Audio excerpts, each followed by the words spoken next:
شروع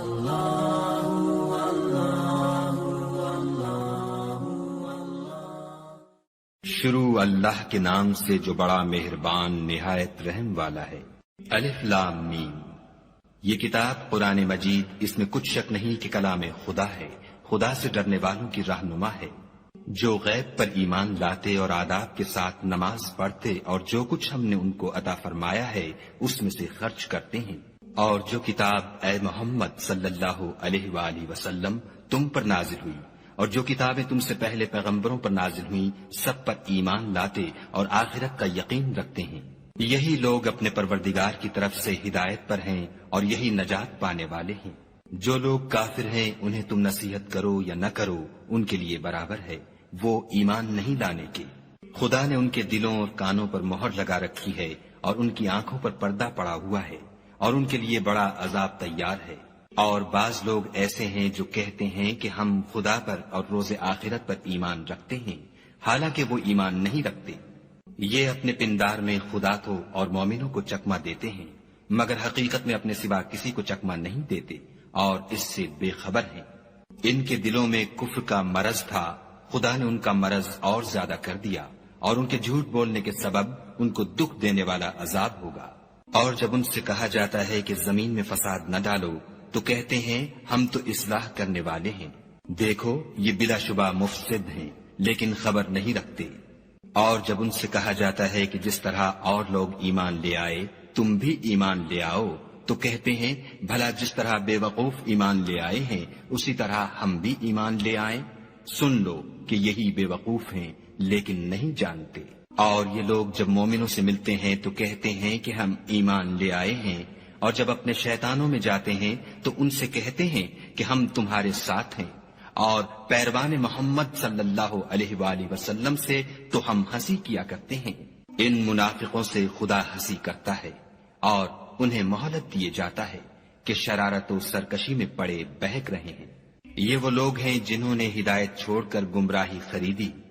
تو نہ تو ان کی تجارت ہی نے کچھ نفع دیا اور نہ وہ ہدایت یاب ہی ہوئے۔ ان کی مثال اس شخص کی سی ہے جس نے شب تاریک میں آگ جلائی، جب آگ نے اس کے ارد گرد کی چیزیں روشن کی تو خدا نے ان لوگوں کی روشنی زائل کر دی اور ان کو اندھیروں میں چھوڑ دیا کہ کچھ نہیں دیکھتے۔ یہ بہرے ہیں، گونگے ہیں، اندھے ہیں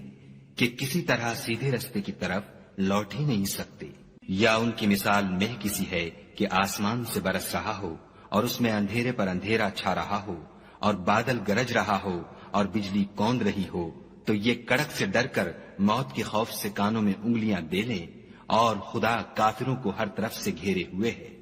قریب ہے کہ بجلی کی چمک ان کی آنکھوں کی بصارت کو اچک لے جائے۔ جب بجلی چمکتی اور ان پر روشنی ڈالتی ہے تو اس میں چل پڑتے ہیں، اور جب اندھیرا ہو جاتا ہے تو کھڑے کے کھڑے رہ جاتے ہیں۔ اور اگر خدا چاہتا تو ان کے کانوں کی سنوائی اور آنکھوں کی بینائی دونوں کو زائل کر دیتا۔ بلا شبہ خدا ہر چیز پر قادر ہے۔ لوگو اپنے پروردگار کی عبادت کرو جس نے تم کو اور تم سے پہلے لوگوں کو پیدا کیا تاکہ تم اس کے عذاب سے بچو، جس نے تمہارے لیے زمین کو بچھونا اور آسمان کو چھت بنایا اور آسمان سے میوہ برسا کر تمہارے کھانے کے لیے انواع و اقسام کے میوے پیدا کیے، بس کسی کو خدا کا ہمسر نہ بناؤ اور تم جانتے تو ہو۔ اور اگر تم کو اس کتاب میں جو ہم نے اپنے بندے محمد عربی صلی اللہ علیہ وآلہ وسلم پر نازل فرمائی ہے کچھ شک ہو تو اسی طرح کی ایک صورت تم بھی بنا لاؤ، اور خدا کے سوا جو تمہارے مددگار ہوں ان کو بھی بلا لو اگر تم سچے ہو۔ لیکن اگر ایسا نہ کر سکو اور ہرگز نہیں کر سکو گے تو اس آگ سے ڈرو جس کا ایندھن آدمی اور پتھر ہوں گے اور جو کافروں کے لیے تیار کی گئی ہے۔ اور جو لوگ ایمان لائے اور نیک عمل کرتے رہے ان کو خوشخبری سنا دو کہ ان کے لیے نعمت کے باغ ہیں جن کے نیچے نہریں بہ رہی ہیں۔ جب انہیں ان میں سے کسی قسم کا میوہ کھانے کو دیا جائے گا تو کہیں گے یہ تو وہی ہے جو ہم کو پہلے دیا گیا تھا، اور ان کو ایک دوسرے کے ہم شکل میوے دیے جائیں گے، اور وہاں ان کے لیے پاک بیویاں ہوں گی اور وہ بہشتوں میں ہمیشہ رہیں گے۔ خدا اس بات سے آر نہیں کرتا کہ مچھر یا اس سے بڑھ کر کسی چیز مثلاً مکھی، مکڑی وغیرہ کی مثال بیان فرمائے۔ جو مومن ہیں وہ یقین کرتے ہیں کہ وہ ان کے پروردگار کی طرف سے سچ ہے، اور جو کافر ہیں وہ کہتے ہیں کہ اس مثال سے خدا کی مراد ہی کیا ہے؟ اس سے خدا بہتوں کو گمراہ کرتا ہے اور بہتوں کو ہدایت بخشتا ہے، اور گمراہ بھی کرتا ہے تو نافرمانوں ہی کو، جو خدا کے اقرار کو مضبوط کرنے کے بعد توڑ دیتے ہیں، اور جس چیز یعنی رشتہ قرابت کے جوڑے رکھنے کا خدا نے حکم دیا ہے اس کو قطع کیے ڈالتے ہیں اور زمین میں خرابی کرتے ہیں، یہی لوگ نقصان اٹھانے والے ہیں۔ کافرو، تم خدا سے کیوں کر منکر ہو سکتے ہو؟ جس حال میں کہ تم بے جان تھے تو اس نے تم کو جان بخشی، پھر وہی تم کو مارتا ہے، پھر وہی تم کو زندہ کرے گا، پھر تم اسی کی طرف لوٹ کر جاؤ گے۔ وہی تو ہے جس نے سب چیزیں جو زمین میں ہیں تمہارے لیے پیدا کی، پھر آسمانوں کی طرف متوجہ ہوا تو ان کو ٹھیک ساتھ آسمان بنا دیا،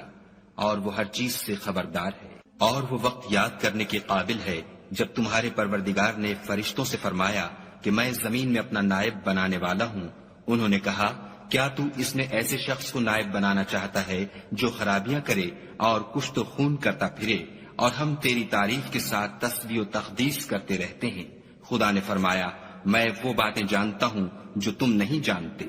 اور اس نے آدم کو سب چیزوں کے نام سکھائے، پھر ان کو فرشتوں کے سامنے کیا اور فرمایا کہ اگر سچے ہو تو مجھے ان کے نام بتاؤ۔ انہوں نے کہا، تو پاک ہے، جتنا علم تو نے ہمیں بخشا ہے اس کے سوا ہمیں کچھ معلوم نہیں، بے شک تو دانا اور حکمت والا ہے۔ تب خدا نے آدم کو حکم دیا کہ آدم، تم ان کو ان چیزوں کے نام بتاؤ۔ جب انہوں نے ان کو ان کے نام بتائے تو فرشتوں سے فرمایا، کیوں میں نے تم سے نہیں کہا تھا کہ میں آسمانوں اور زمین کی سب پوشیدہ باتیں جانتا ہوں، اور جو تم ظاہر کرتے ہو اور جو پوشیدہ کرتے ہو سب مجھ کو معلوم ہے۔ اور جب ہم نے فرشتوں کو حکم دیا کہ آدم کے آگے سجدہ کرو تو وہ سب سجدے میں گر پڑے، مگر شیطان نے انکار کیا اور غرور میں آ کر کافر بن گیا۔ اور ہم نے کہا کہ اے آدم، تم اور تمہاری بیوی بہشت میں رہو اور جہاں سے چاہو بے روک ٹوک کھاؤ پیو، لیکن اس درخت کے پاس نہ جانا، نہیں تو ظالموں میں داخل ہو جاؤ گے۔ پھر شیطان نے دونوں کو وہاں سے پھسلا دیا اور جس عیش و نشاط میں تھے اس سے ان کو نکلوا دیا۔ تب ہم نے حکم دیا کہ بہشت بری سے چلے جاؤ، تم ایک دوسرے کے دشمن ہو، اور تمہارے لیے زمین میں ایک وقت تک ٹھکانہ اور معاش مقرر کر دیا گیا ہے۔ پھر آدم نے اپنے پروردگار سے کچھ کلمات سیکھے اور معافی مانگی تو اس نے ان کا قصور معاف کر دیا، بے شک وہ معاف کرنے والا اور صاحب رحم ہے۔ ہم نے فرمایا کہ تم سب یہاں سے اتر جاؤ، جب تمہارے پاس میری طرف سے ہدایت پہنچے تو اس کی پیروی کرنا، کہ جنہوں نے میری ہدایت کی پیروی کی ان کو نہ کچھ خوف ہوگا اور نہ وہ غمناک ہوں گے، اور جنہوں نے اس کو قبول نہ کیا اور ہماری آیتوں کو جھٹلایا وہ دوزخ میں جانے والے ہیں اور وہ ہمیشہ اس میں رہیں گے۔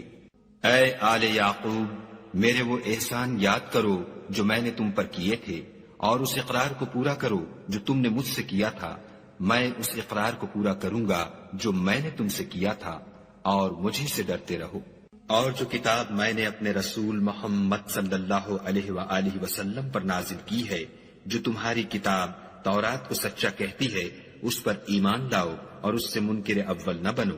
اور میری آیتوں میں تحریف کر کے ان کے بدلے تھوڑی سی قیمت یعنی دنیاوی منفعت نہ حاصل کرو، اور مجھے سے خوف رکھو اور حق کو